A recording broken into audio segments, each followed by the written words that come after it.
নির্বাচন করবেন? নির্বাচন করব, হ্যাঁ। ঢাকা ৮ মানে শাহবাগ, তবে অবশ্যই সেটা স্বতন্ত্র করব। আমি উইন করব কি করব না এটা নিয়ে আমাদের হেডেক নেই। হেডেক হলো আমরা একটা নতুন পলিটিক্যাল কালচারাল জার্নি করতে চাই। আমাদেরকে 20 টাকা থেকে শুরু করে 20,000 টাকা মানুষ কন্ট্রিবিউট করে প্রোগ্রামে। আমরা এখন পর্যন্ত যত প্রোগ্রাম করেছি এর 70 থেকে 80% ফাইন্যান্সিয়াল সাপোর্ট আমরা প্রবাসী ভাই বোনদের কাছ থেকে পেয়েছি। প্রবাসীরা তার দেশটারে কি পরিমাণ ভালোবাসে, কিন্তু আমরা তাদের কোনো ফিডব্যাক দিতে পারি না।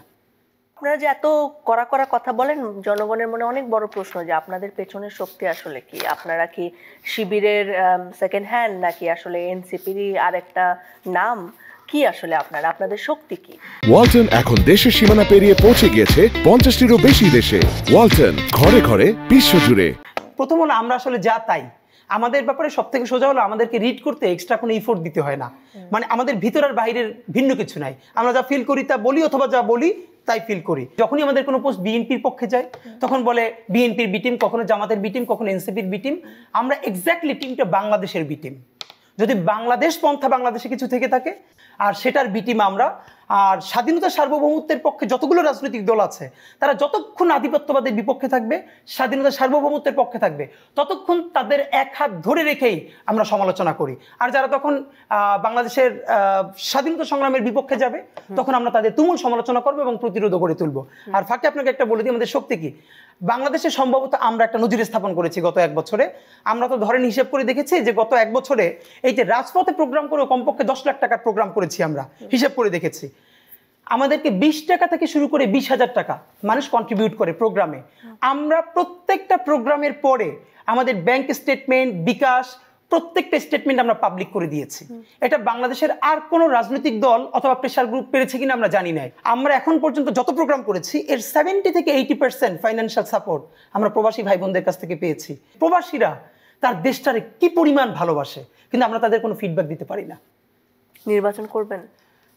নির্বাচন করব, হ্যাঁ। ঢাকা ৮ মানে শাহবাগ, তবে অবশ্যই সেটা স্বতন্ত্র করব। আমি উইন করব কি করব না এটা নিয়ে আমাদের হেডেক নেই। হেডেক হলো আমরা একটা নতুন পলিটিক্যাল কালচারাল জার্নি করতে চাই, যাতে পুরনো ধারার যারা রাজনীতি করেন হাজার হাজার পোস্টার, প্ল্যাকার্ড, মোটরসাইকেলের মহড়া, এইটার বিপরীতেও ক্রিয়েটিভ কম পয়সায় যে কিছু করা যায় এই জিনিসটা আমরা তুলে ধরতে চাই, যাতে তাদেরকে মানুষ বলে যে ছোট ছেলে ওরা পারে, ওরা মোটরসাইকেলের মহড়া দিচ্ছে না, ওরা এত মানুষকে কষ্ট দিচ্ছে না, তাহলে তোমরা পারো না কেন? অনেক ছোট ছেলেরা তো দেয় গাড়ির মহড়া।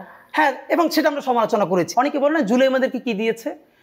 ন্যূনতম যেটা দিয়েছে সেটা হলো প্রশ্ন করার শক্তি এবং অধিকার। এই যে কাউকে দেখেন, ডক্টর ইউনূসকেও আপনি একদম একটা মাইক লাগিয়ে শাহবাগে গিয়া ইচ্ছা মতো গালিগালাজ করতে পারবেন, দেখেন আপনারা কেউ গ্রেফতার করতে পারে কিনা।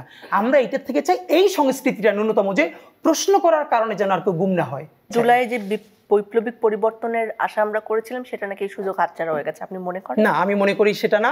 কারণ বিপ্লব একটা দীর্ঘস্থায়ী ব্যাপার। বিপ্লবের জন্য দীর্ঘ প্রস্তুতি দরকার হয়। আমাদের সেই চূড়ান্ত প্রস্তুতি ছিল না। আমি বরং মনে করি আমরা এখন বিপ্লবের মধ্যে আছি। তার চূড়ান্ত ফসল হয়তো আগামী 10 বছর, 20 বছর অথবা যে কোনো এক সময় আমরা পাবোই। আমরা বিপ্লবের প্রস্তুতি নিচ্ছি। তবে যে কোনো বিপ্লবকে সফল করবার জন্য একটা সূচনা বিন্দু দরকার। জুলাই হলো আমাদের সেই সূচনা বিন্দু, যেখান থেকে অনুপ্রাণিত হয়ে আমরা ভবিষ্যতে একটা বিপ্লবী বাংলাদেশ গড়তে আকাঙ্ক্ষা পাবো।